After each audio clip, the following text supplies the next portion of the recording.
So apparently this Cheetos mac and cheese flaming hot plus other flavors has been around for a while, and I'm now getting to find out about it. So I'm excited to give it a try.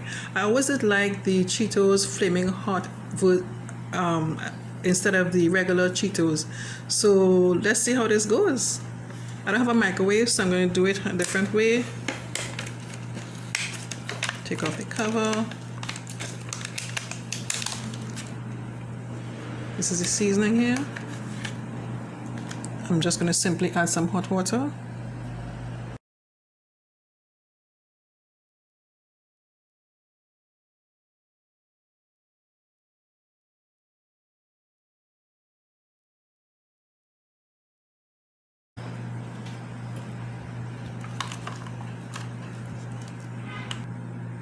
So here's the pasta. I cover it with I put back on this lid.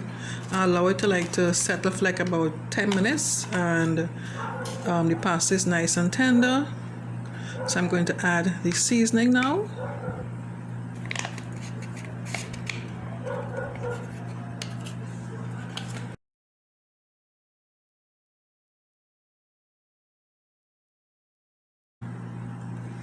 So I'm all done. Let's give this a taste.